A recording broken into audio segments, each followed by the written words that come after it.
Greetings, everyone. Good evening. It's great to have you with us.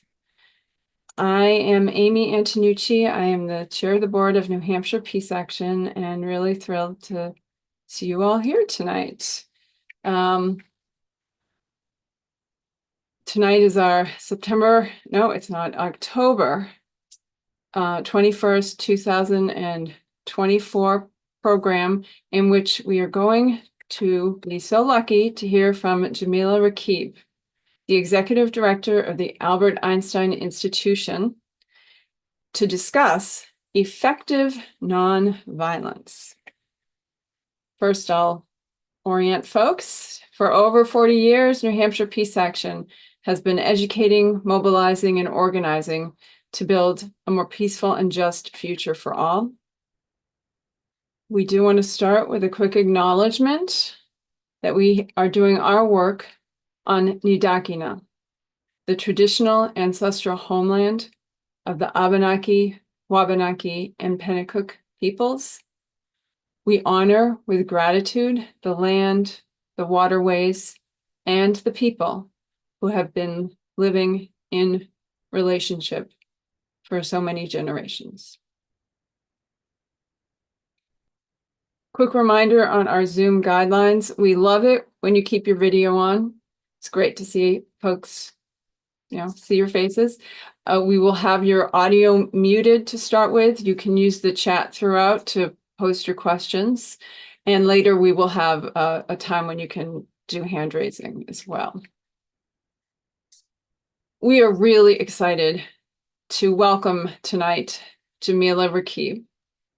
Jamila worked closely with the late Dr. Gene Sharp for 15 years, the world's foremost scholar of the field of strategic nonviolent action.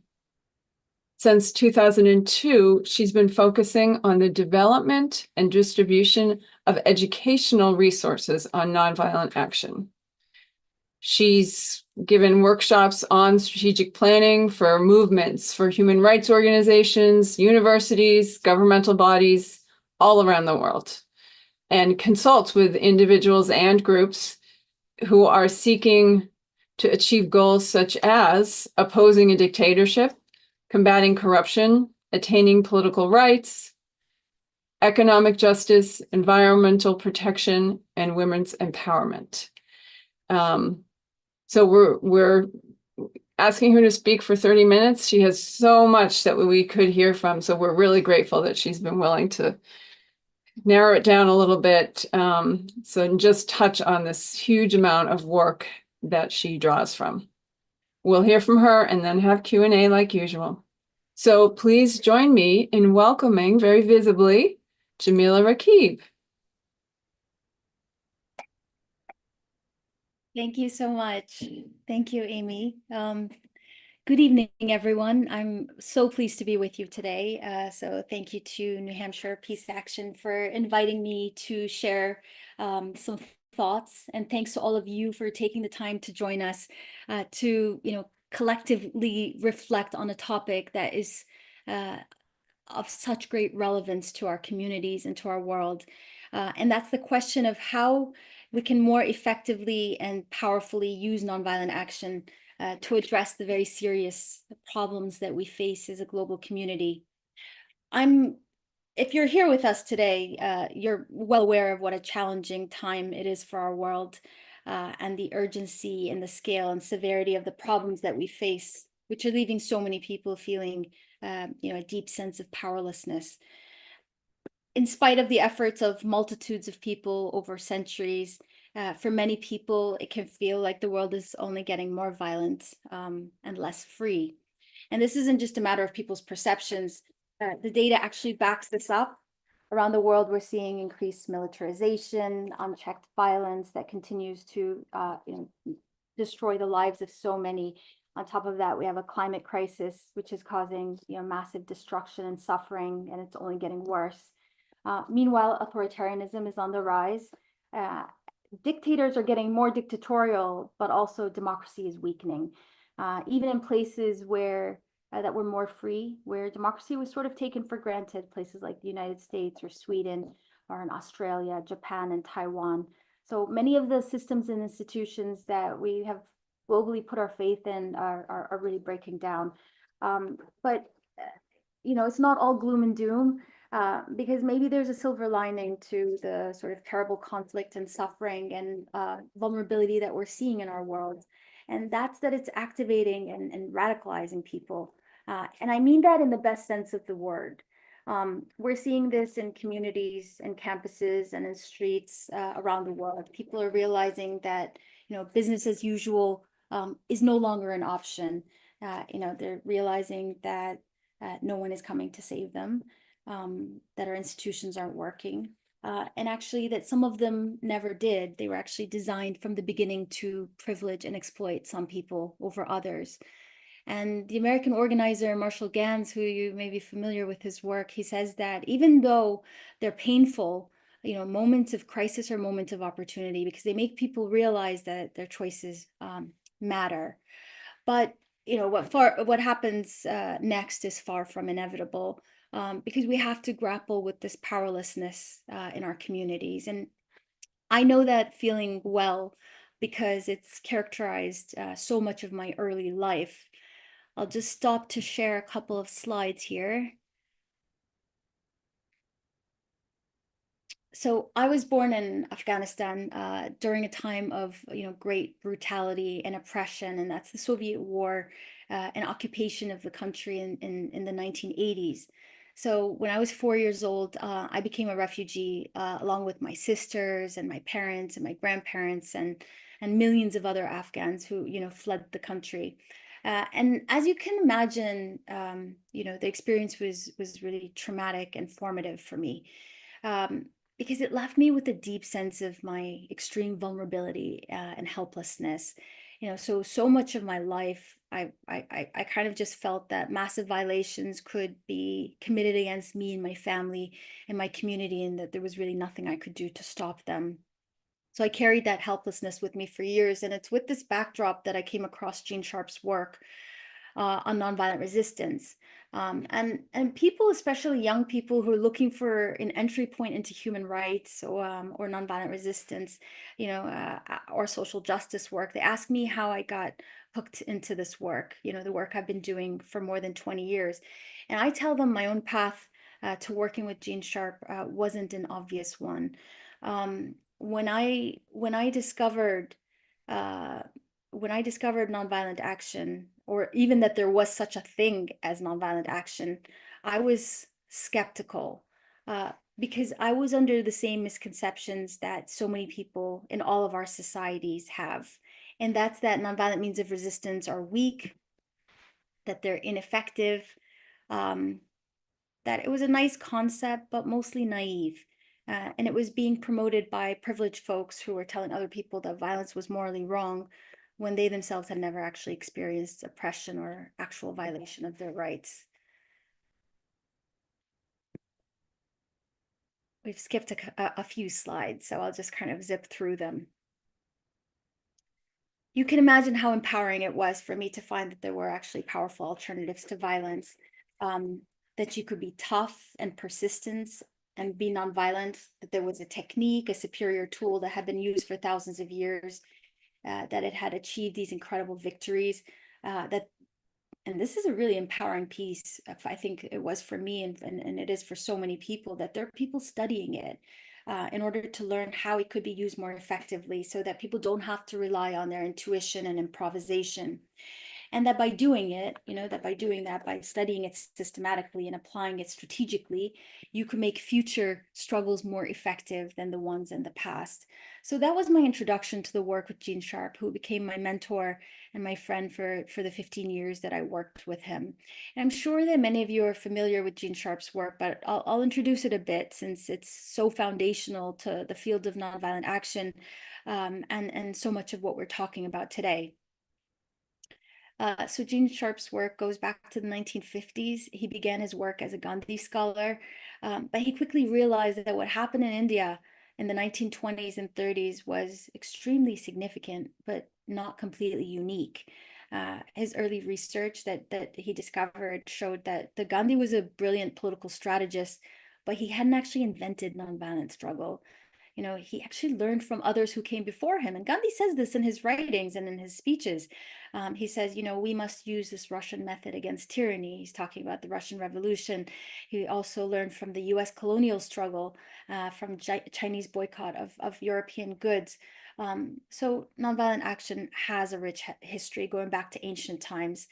In fact, one of the earliest recorded cases of nonviolent action is called the plebeian withdrawal of Rome, which happened in 495 BC. I know I'm going back to ancient history here, but I think it's important to see that this is part of human history. So the plebeian withdrawal is basically when the workers of Rome were being denied social and political rights, so they left town. They went and settled on a hill, and they engaged in basically what we thought was the first sort of example of a general strike. They said, we enable the society to function. Maybe we'll just stop and we'll see, how it goes for you. And that's what they said to the leaders of Rome. We found out later that there was actually an even earlier case in ancient Egypt. But we know that nonviolent resistance has been used in so many diverse struggles across human history. To fight dictatorships, to resist invasions and occupations, to defend against coups and struggles for human rights and women's rights and the rights of workers and indigenous groups, LGBTQ communities, and of course, increasingly now in environmental campaigns. So Gene Sharp wrote dozens of books on the topic of nonviolent action, which became the foundation of our understanding of how nonviolent struggle works and what makes movements succeed and fail. And today at the Albert Einstein Institution, we continue to carry out this research, and also, the research gained from new scholarship and from learning what activists and movements are doing throughout the world. And then we share that through educational material and trainings that are designed to help people make, struggles that are incredibly brave and persistent, also strategic and powerful. Part of this is the development of what we're calling a people-powered training platform. It's yet to be unveiled. We're sort of in the testing stage right now. But the idea is to create, to use all this existing research and understanding of this technique, and also new research that we're in new understanding we're gaining from our new research and our observation of what movements are doing, and kind of distill this understanding into multimedia resources. And the idea would be that these multimedia resources, video content, exercises, quizzes, explainer videos, that these would be used by groups who want to organize their own community level trainings. The demand is extremely high for these resources, and we think there's something to be gained by enabling people to carry out these kind of thinking and planning processes in their own community. We think it's going to strengthen, the sort of infrastructure of education and training in the field for people who want to improve their own understanding of nonviolent resistance and apply it more effectively. So nonviolent action means so many things to so many people. Maybe I can invite you to share, how you understand nonviolent action as a concept. We have a definition of nonviolent action, and usually sort of diversity of thinking is so important, and I welcome that, but it's also important to have a shared understanding, especially if people are going to work together. So we need to know what this language means, and the kind of school of thought and approach that we come from. So we define nonviolent action as a type of action in human behavior that uses social, political, and economic methods, either to preserve systems that we value, systems, institutions, governments, policies, or to undermine ones that are unjust. And when this action includes methods that are outside of, conventional political institutions and without violence or the threat of violence, then the action falls under the framework of nonviolent action. So in nonviolent action, people refuse to do certain things that are expected or required by the law or by custom, or they do things, that are forbidden or unexpected. And essentially, it's the political application of, a type of behavior that thankfully comes very naturally to all of us, and that's basic human stubbornness. It's the capacity to disobey, to disrupt, to refuse to cooperate, even when that carries a very heavy cost. This photo, which I absolutely love because I think it really goes to the heart of what nonviolent action is from the Gezi Park protests in Turkey. This here is the 198 methods of nonviolent action that you may be familiar with. It's, Gene Sharp wrote books that were in the range of 900 pages, and, people do like a list. So this is a resource that has gotten so much attention. It gets people excited because it shows the sort of whole diversity and depth of what you can do. And it's really categorized into, several different categories. And that's the methods of protest and persuasion. These are mild symbolic protests, social boycotts. Then you have the methods of non-cooperation. These are the economic strikes and boycotts, political non-cooperation. And then finally, you have methods of nonviolent intervention. And these are the most powerful category of methods because they're really about building power and creating alternative institutions. And I think just even looking at this list, it conveys a lot in terms of how we should be thinking about our own movements.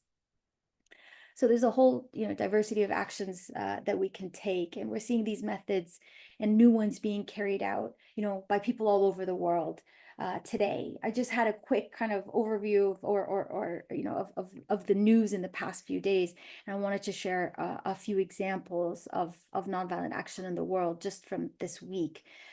So the first is that there's protests going on right now today. Protests were called for by the opposition leader in Mozambique. Mozambique had elections last week, after which the opposition movement said were fraudulent. And then after that, 2 members of the opposition party were killed on Friday. And so the opposition leader called for protests. And so we saw protests and a nationwide strike today, which was met with violence and tear gas from the ruling party, which has ruled the country since 1975, when the country got its independence from Portugal. So also this weekend, dozens of students and activists held a march in Atlanta to protest Georgia's so-called Election Integrity Act, which they say is designed to suppress the votes of Black and Brown communities. The law includes, shockingly, a ban on giving water to people waiting in line to vote, which protesters said was an example of some of the, inhumane laws that are impacting voters in Georgia and in other states. Also this week in India, more than 24 doctors have been on a hunger strike for more than 2 weeks after the rape and murder of one of their colleagues. The hunger strike itself is giving rise to solidarity protests around the country by people who are demanding that the government investigate the murder, and also that the government deal with the larger issues of violence against women and corruption in government-run hospitals. So these are just a few examples, but there are so many others that are impacting our world today. Many of them from the global climate movement, where we're seeing the emergence of so many local and national and transnational movements that have been really successful in activating and recruiting new people to the movement. I'll just stop sharing the screen here to share some thoughts, going back to this idea that it is a moment of opportunity, but that what happens next is far from inevitable. Because all this new awareness or political engagement that we're seeing isn't enough if we're not achieving concrete victories at the scale that's needed. And that's what the research shows, right? The scholar Erica Chenoweth, you may be familiar with her work. She's at the Nonviolent Action Lab at Harvard. She says that the success rate of nonviolent campaigns has declined in the past 15 years, since 2010. Right? In other words, people are more engaged than ever before, but they're achieving less in terms of clear victories. And that this lack of success or decline in success is actually feeding into the sense of helplessness and powerlessness that we're seeing in the world. And this should scare us because nonviolent action still is the best tool that we have for fighting for our rights and our freedoms and protecting them. And so this decline is dangerous, and it really has major implications for our societies. Because if people lose confidence in nonviolent action, we're in serious trouble. Because, where does that leave us? The logical conclusion for many people, and I've spoken to some of them, is that our choices when we're facing difficult circumstances are either to do nothing, to give up, on the one hand, or to turn to violence, which many of our societies say is the true power. So it's important that we be clear-eyed about the dangers that we're facing, and not so we can feel weak or disempowered, but we can know how to effectively address them. And part of this means that we should understand what's to account for this decline. Because it could offer us insight into what to do better in our own movements, but also for those of us who support movements, we can figure out how to fill in some of the gaps. And the first is that opponents are getting more sophisticated. They're learning, and they're adapting, and they're getting better at undermining movements. They're already well resourced, but they're dedicating even more resources to fighting movements, and they're using technology and new surveillance methods and disinformation, repression, including so-called smart repression. And all of this is designed to weaken movements. They're also learning about nonviolent action. They're learning about what makes it work, what makes it fail. They're incorporating movement thinking into their own strategies in order to mobilize their own constituencies. We saw this recently with the far right in Europe. They're very overt about the use specifically of Gene Sharp's writings to co-opt nonviolent action and organizing principles, which they say have historically been a tool of the left.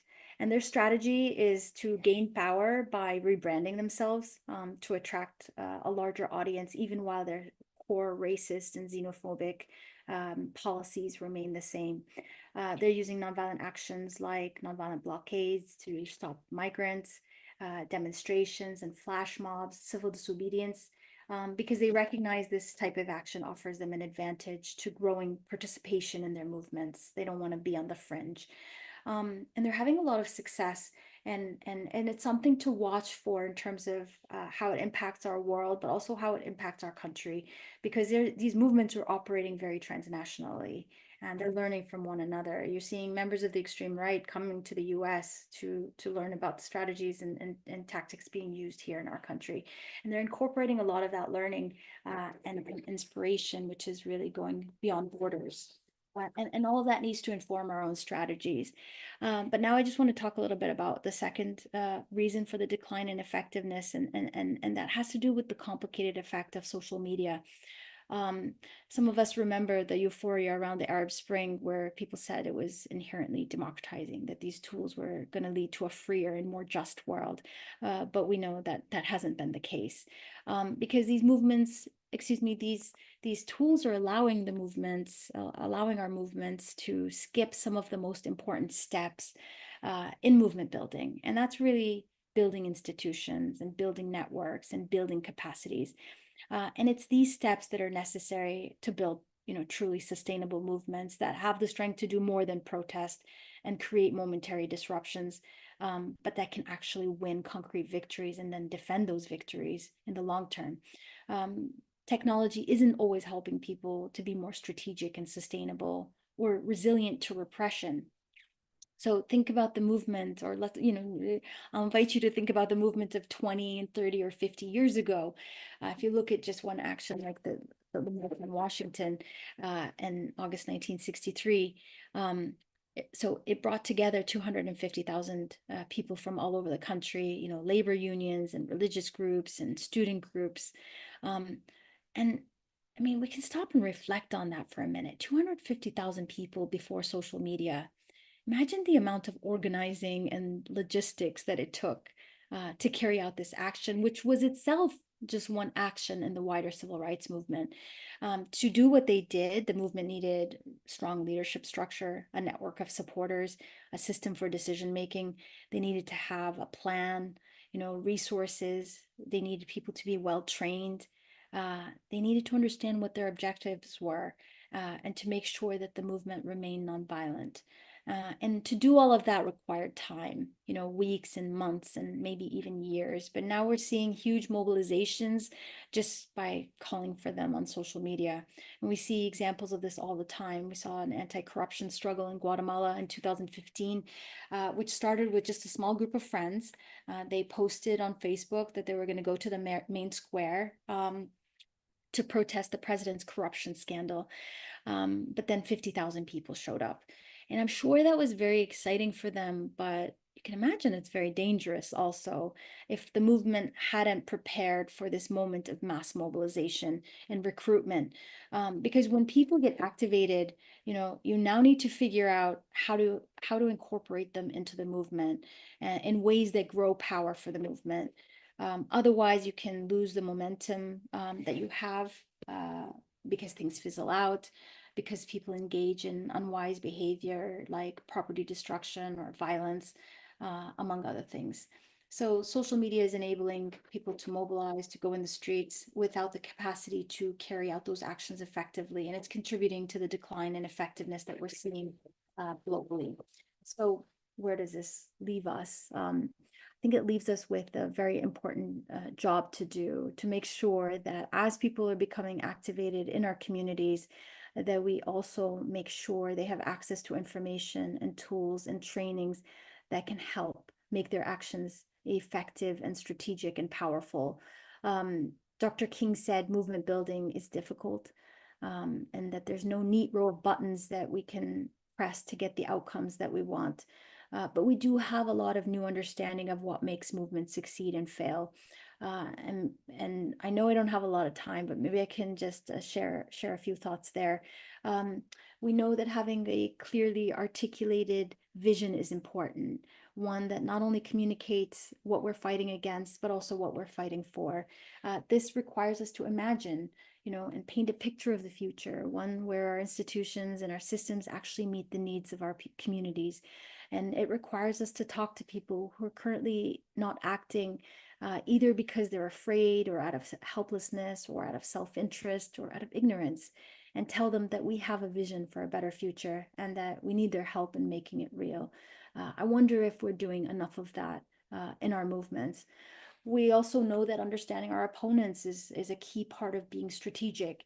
In democratic societies, or in more democratic societies, we tend to get nervous about using the word opponent.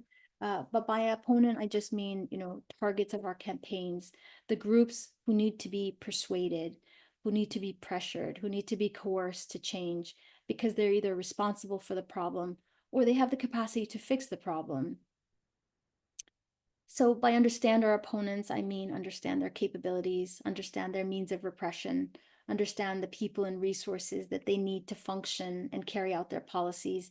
What are their numbers? What are their motivations? In what ways are they powerful? And in what ways are they weak? It also means it's also important to understand our own societies, our own movements, and not to have a rosy picture, but a clear understanding of our own strengths and weaknesses and the gaps in our capabilities. In what ways are we powerful, and in what ways do we have gaps? Are they resource gaps? Are they gaps in terms of numbers? Do we have adequate training? Do we have educational capacity or capabilities to ensure that people act in ways that are disciplined and ways that are nonviolent? And very importantly, we know that carrying out struggles requires a plan, and that intuition and improvisation leaves us at a disadvantage against well-resourced opponents who are getting more sophisticated and who are often willing to use violence or the threat of violence, disinformation and fear to undermine movements and to seek their own objectives. We also understand that, undermining the systems that we don't agree with requires us to build power. And this is the concept of constructive programs, so not the power just to disrupt, but to really create the alternatives. And I'll just offer one more example here is the Montgomery bus boycott, which I think is very, very important and offers so much insight. And how important it was and kind of enabling people to act effectively.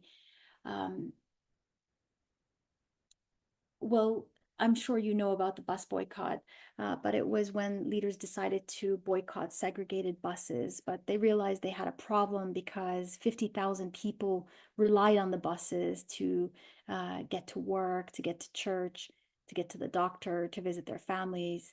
And just asking people to boycott the buses means that they were going to be left without a way to get around. And the civil rights leaders could have said to the community, it's an unjust system that we're fighting, figure it out. But they didn't say that. They created a very sophisticated carpool system, which helped people get around for the 381 days that the boycott lasted. And the creation of that carpool system had a lot to do with the success and the sustainability of that campaign. And can you imagine what it's the message that it sent to the community and the impact it had on people who before that campaign maybe didn't think that changing racist laws was even possible. And ultimately all of these strategic principles and many others, like the need to remain nonviolent, how to withstand repression when it's used against us, these all need to be understood and implemented in our movement work, because there's no shortage of bravery and persistence. Today's decentralized movements need access to strategic planning tools. It's a complex problem, but we employ strategic planning for so many areas of our life. And so we need to develop this information and share it with society. So I'm talking about trainings. I'm also talking about the need for public education around these concepts. There's a basic lack of literacy about how change happens, how it's always happened.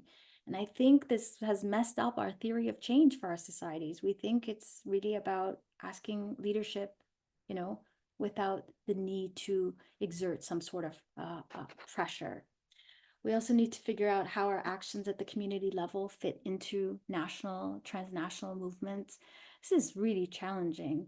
But I think part of spreading this knowledge about how nonviolent action works, what makes it succeed and fail, enables people to understand how they can plug into something larger than themselves and how they can use local incremental successes to really feed into national strategies and even transnational ones in the case of climate. There's so much wisdom in our communities. It's amazing to see that through my own work. As people are experimenting with these methods, they have degrees of successes at the community level. We need to learn from these. I think there needs to be a way to celebrate these incremental successes, especially in the climate movement. We feel that just because we haven't achieved everything, it means we can't actually recognize as the successes that we are having, which I think is very counter-strategic because it is leaving people feeling more helpless and powerless. So we're trying to think of new ways to collect this knowledge so that groups can document their own learning, so it can be shared with people in their own movements, but also so that it can be shared and with others who might benefit from this. I'm going to wrap up now so that we can leave some time for a discussion. I'm really looking forward to hearing everyone's thoughts about how you're making sense of this time that we're living in. What are the issues we're facing, and how are people organizing? What are some of the challenges that we're all facing, and how could they be addressed? Ultimately, if I can just end with one thought, it's to, in the midst of all of these multiple and compounding crises, is to resist a feeling of inevitability. Whether it's this idea that we're facing a dark future and there's nothing we can do to prevent it, or another sort of, inevitability, which is also dangerous, and that's that everything's going to be okay. That even though we're seeing signs of danger, that our systems mostly work, that they're self-correcting, even if we do nothing to correct them. So in both cases, we don't act because we see the path that we're on is being determined, by factors outside of our control. And that means we're giving up power, which means we may make that dark future possible or even likely. But we could also join together in our communities. If you're here with us today, I know you're already doing that, but also to access new knowledge and insight, to learn from one another, in order to resist the harm that's being carried out against us. And doing that, I think we can see a very dark future, a very different future, excuse me. So it, I think, comes down to our capacity, to imagine that future, and then to act together to make it real. And I'm hoping to get your thoughts on how we can collectively do that. Thank you so much. Thank you so much, Jamila. Wow, that was amazingly, you packed a lot in there. Yes. I hope I wasn't speaking too fast. I No, tend no, to. no, you weren't. It's just people might need to like take a breath. Yes, please, please do. Um, that said, I do already have some questions in the chat. Oh, they moved around. Yeah, and here's one I'd love to start with. So Evelyn asks, how can I be nonviolent when I feel so much anger and rage? I do believe nonviolence is the way, but cannot resist getting verbally angry at people. So I think this is probably a part that every human being faces in doing this work. Can you speak to that? I think everyone here probably has some thoughts on that. And I think if you're here, then you are angry. And I think if we're not angry at the state of the world, then something's wrong. Um, so I've struggled with this a lot personally. And then I know there's an approach from the work. You can keep being angry. I think there's nothing wrong with that. And then there's a question of what's strategic. And what types of behavior will grow your power, grow the power of your movement, win potential supporters to your side, allies that you need for the struggle, and what type of behavior is likely to drive people away. So we can continue to be angry, but also know that some types of actions are unwise and maybe refrain from them pragmatically, and not because we're not justified with our angry words. I think we all slip up sometimes. I wonder if anyone else has some thoughts to share on how we can make our anger more constructive. If ever anyone wants to, you can raise your hand. Doing so with a, react button is especially helpful so I can see you. But is there anyone else who'd like to share on that?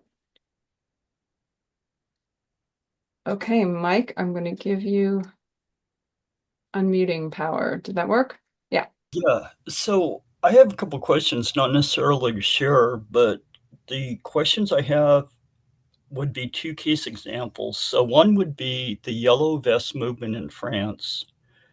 When they knew exactly what they wanted to do, they were protesting a tax hike. They got in there, and the next thing you know, the right wing came in and started busting stuff up. And then they got rebranded in the media as a violent thing. And the other one is Egypt. And that's where during the Arab Spring, people were, out in the street after the guy in Tunisia caught himself on fire or lit himself on fire. I mean, and people thought, okay, we're going to have a lot of this, democracy and freedom, but then you had issues like the Muslim Brotherhood started getting stronger, and then other people like Russia said, "Oh, you're doing those color revolutions again." And so my question is mostly about the narrative.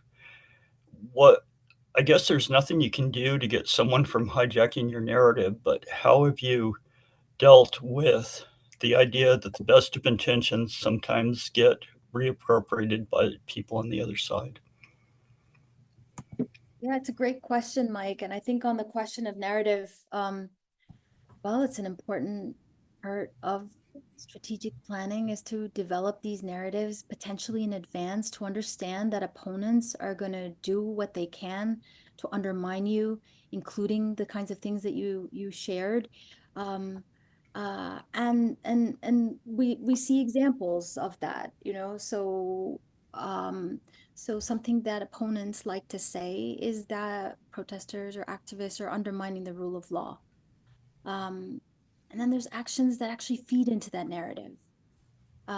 If you look at, for example, the umbrella movement in Hong Kong, they understood that they were going to be painted as criminals, as thugs, as people who basically wanted to break down society, that were not interested in proper governance. And in recognizing that, they went very far in making sure that their behavior conveyed the exact opposite. So anytime, you know, so in that sense, they were extremely disciplined.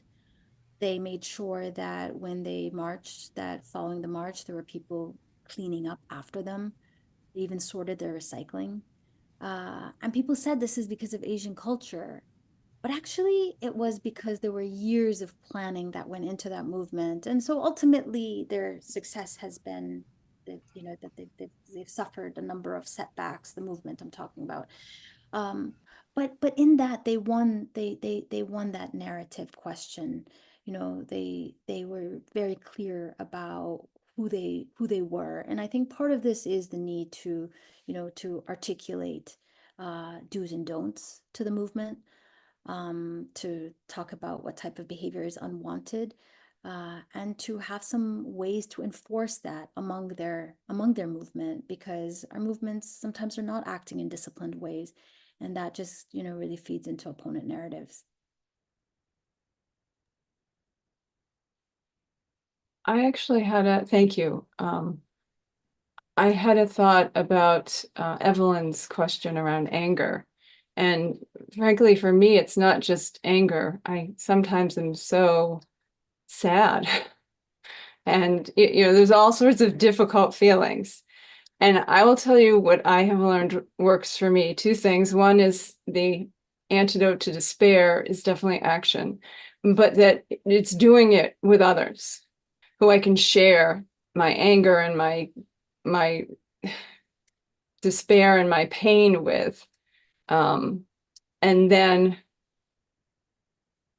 calmed down by that, I can interact with people from a different place. Not because I don't still feel those things, but because they're sort of settled in a different way. Mhm.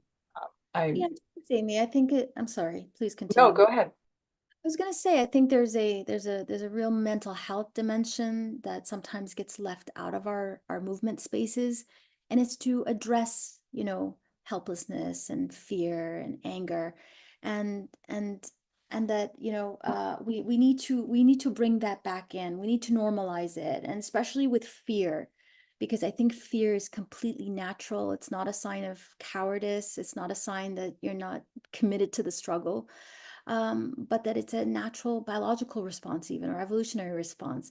And so discussing it in that way is extremely important. And so we've tried to do that with some of our new training material, is to make sure we recognize that people have these emotions, and that they stem from societal problems, and that addressing them means we don't ask people to just do away with them, you know, stop being sad or stop being scared. They can be reduced in stages. And this goes back even to Gandhian concepts, right? That you don't cast away fear all at once. You do it through action. And it's closely linked with confidence that what you're doing matters, that what you're doing is likely to change things, to improve your society. And so if we're not showing that, or we need to do better at showing that, right? We need to do better at showing our successes. I think that can go a long way in making people feel, you know, less afraid and less sad. Thanks. Yeah. There's some comments in here in the chat. David Erickson, it was your hand. Yeah, I'm going to unmute David if that worked. You're going to try again, David, to unmute. There you go. Am I here?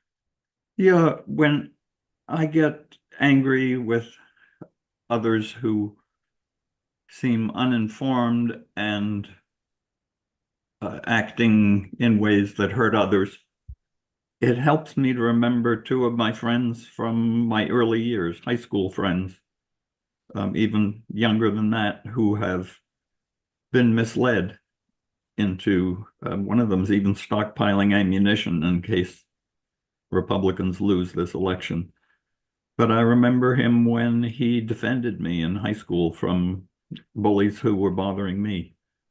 And so I know there's someone else in there, and I've just told him, I'm not going to let you go. I'm still holding on. Thanks. Helps a little. Thank you. That's beautiful. Thanks for sharing that, David. Yeah. There are some things that you said, Jamila, that really struck me, and some of the things in the chat. I wanted to comment on the idea of technology kind of maybe confusing us about what matters, and that actually old school organizing, slow organizing, is more slow and steady wins the race. And the idea that sometimes the process is part of, the solution, how we treat each other, how we build relationships, that this is part of the new world that we're creating. And not to sort of throw that out and say, we just got to do the action, but that all that other connecting is so important. Do you have want to speak any more on that? Well, I think it really goes back to this idea of constructive programs and creating processes that strengthen our networks. And I think it just goes beyond the disruption, and makes sure that when we're starting out, perhaps it's important to ask the question of, how is the current system not meeting our society's needs? And we have lots and lots of those examples, people who are, trying to take care of the most vulnerable among us. But I'm wondering, in those situations, how can we, kind of recognize their almost revolutionary potential, to understand, what is, how could this launch political action, dare I say? Because I think there is so much of that happening in our communities, these networks of people who are acting in ways of, doing mutual aid, or during COVID, we saw a lot of this sort of thing. Globally, we saw that there was a connection between societies that had strong mutual aid and constructive programs, and the degree to which people were empowered at the political level. And so I think there's a very, very important link here to recognize that these networks we have, or these groups we have, that are super decentralized, that may be organized for a very different purpose, is a very important opportunity to strengthen those connections, and to maybe discuss,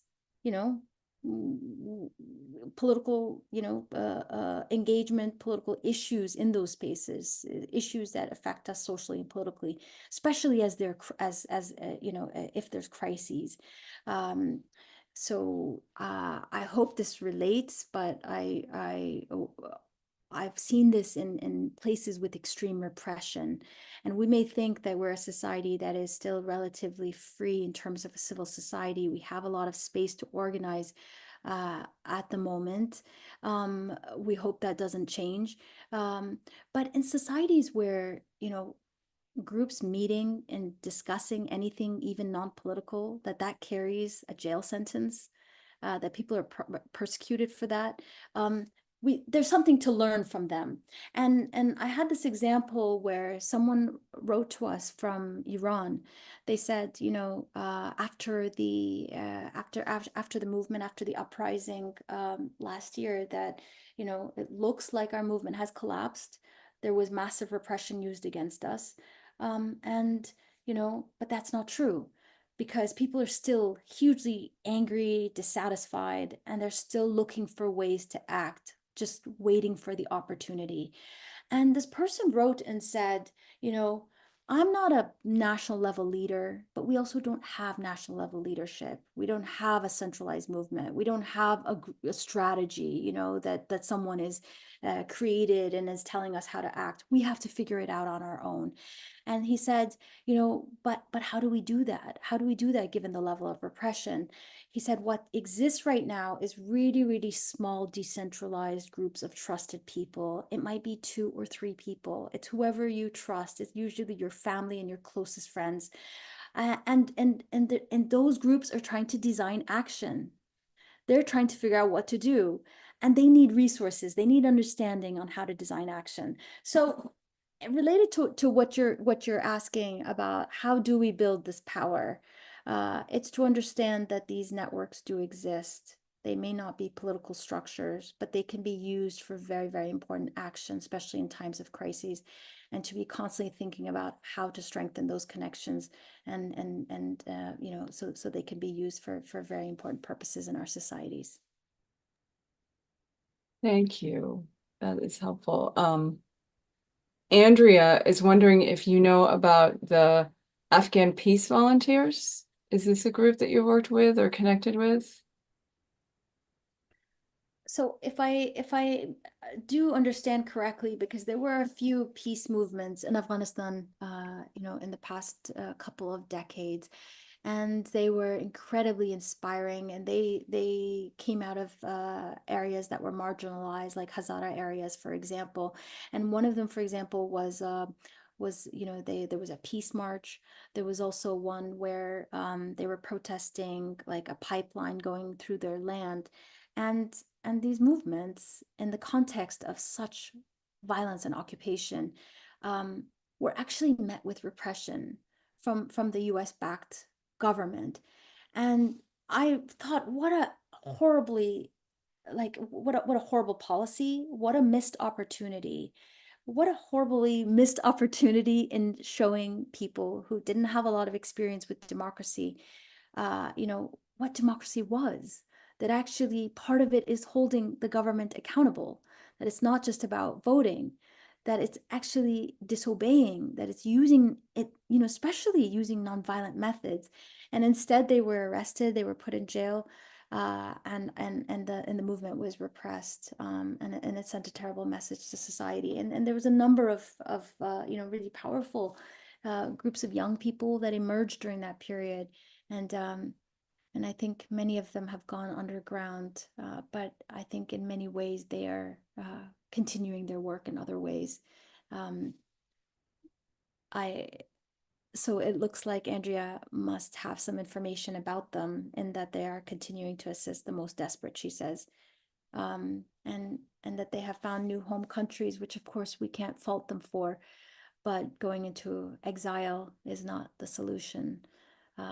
Finding ways to really improve our societies is something that would be, yeah, would be wonderful for a country that needs this so badly. Yeah, thank you. I wanted to actually run by you something you said, that we're not going to end violence by telling people that it's morally wrong. And I'd love to hear a few more words on that, because, you know, I'm part of a group that is currently vigiling weekly in front of our representatives' offices, and we bring them materials and we print them articles and we have conversations with them. And we are trying to figure out the way in, because clearly months and months and months of telling them about the death and the destruction and the torture and the moral part of it isn't moving them. And I don't know, I heard the echoes of our struggle in that statement you made, I think, in your TED Talk, and wondered if you had any thoughts to share with us. Well, I think I can just speak from my own experience that even though, you know, even though I personally experienced the destructiveness of and the horror of war, I still saw it as necessary for so much of my life, because I reasoned, what are people supposed to do when their communities are oppressed? To defend themselves, right? And from occupation and oppression, and that if our choices are to passively submit or to use violence, then violence is perfectly okay. In fact, most of our societies do glorify war and violence. We're told that's how people won rights. That's how our countries achieved their independence.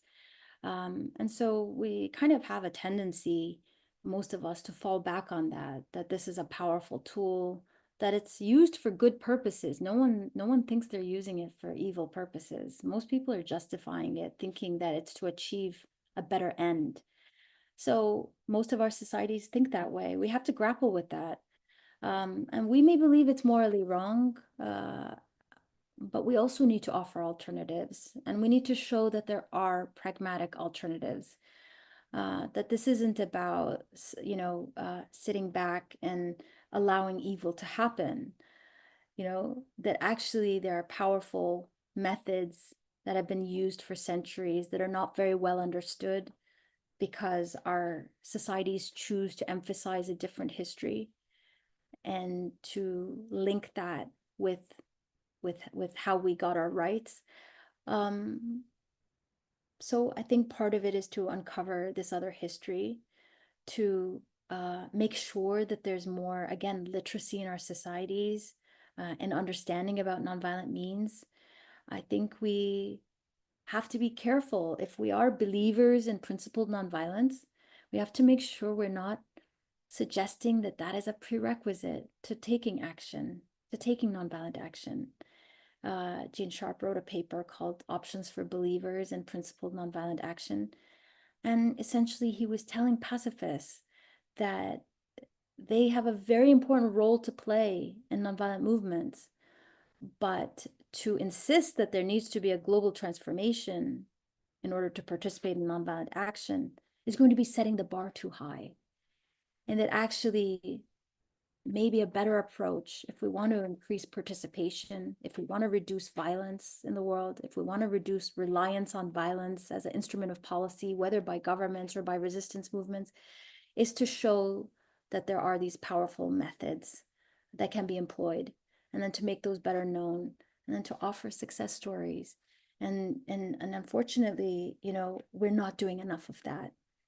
And so that's what I would offer.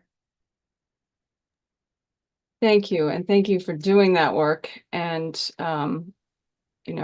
it's part of what we want to do here at New Hampshire Peace Action, that we have too many peace activists that still kind of think, well, what can we do other than war, and haven't really understood that there are alternatives and they're actually all around us, and just kind of a focus on them would really help. So I need to wrap this up, and that will include telling you about a few more opportunities for you to learn more about nonviolence and bring your friends in, and etc. But let's see what I've got to say. First, stay in touch with New Hampshire Peace Action at nhpeaceaction.org to learn more about what we're working on and what programming we have coming up. I'm going to give you a link in the chat. Hopefully that's going to everyone. And then I'm just going to highlight a few things. If you're local, please join us for a Ceasefire Now vigil. Upcoming, we have Wednesday, October 23, 2 to 3 p.m. at Representative Pappas's office, 660 Central Ave, Dover, New Hampshire. Thursday, October 24, noon to 1, City Plaza, Concord, New Hampshire. Wednesday, October 30th, 2 to 3, Senator Shaheen's office, 340 Central Ave in Dover. On Tuesday, October 22, 7 p.m. on Zoom, we have one of our New Hampshire Peace Action Acts programs. We're going to join together to take collective action to reach out to our senators and congresspeople with calls, emails, and letters to the editor to ask them to sign on to Senator Sanders' joint resolutions of disapproval and to restore funding to UNRWA. The next day, Wednesday, October 23, 6:30 p.m., a film will be shown at the Portsmouth, New Hampshire Library, Where the Olive Trees Weep. This is the one where the filmmakers journeyed to occupied West Bank in 2022 to make a very moving documentary. Also, very much applicable right now if you're around our area on Tuesday, October 29th. You're invited by the Mother's Day 5 to go to their trial at the Dover District Court in Dover, New Hampshire, around their May action of nonviolent civil disobedience. There'll be a 12 p.m. gathering outside the court. The trial is supposed to start at 1 with a press conference to follow. Then a potluck dinner and speak out at the Community Church of Durham. Our next online peace and justice conversation will be Monday, November 4th, 7 p.m. on Zoom, when we'll delve further into the topic of nonviolence with Dr. James McCarty speaking about James Lawson's legacy of nonviolence. I'll also just give you a quick sneak preview that this winter we have plans to host some book groups, book studies, and one of them will be on the book Nonviolence by, Mark Kurlansky, which looks at some of the stories and histories around nonviolence. I just put something in the link to let you know the series is free and open to everyone, but it means a lot to us and helps a great deal when you can donate to our group. With all that said, I just wanted to take a moment to really very visible thank you to Jamila Raqib for doing this incredible work and for, taking this time to help us understand more and continue our learning that we can spread from here further into our communities. So thank you, Jamila. We are so, so grateful. Thank you so much. And thanks to you all for, I really enjoyed this time with you. If there's anything that, we weren't able to address, I'm relatively local. Please feel free to reach out. Any thoughts you have, anything that, it provoked in you, I'd love to hear from you. We're also working on a lot of new resources, some of which are in their testing stage. We're always looking for people to kind of engage with those resources before they're put out in the public. So if you have any interest in doing that, please reach out. With any other thoughts you might have. I did put the link to the Albert Einstein Institution in there a little while ago. So I assume that's how people can find you and connect with you. Great. And you're down in Boston, right? Cambridge? In Yeah. Boston. Yep. Okay, great. All right. So thanks again to you and to everyone.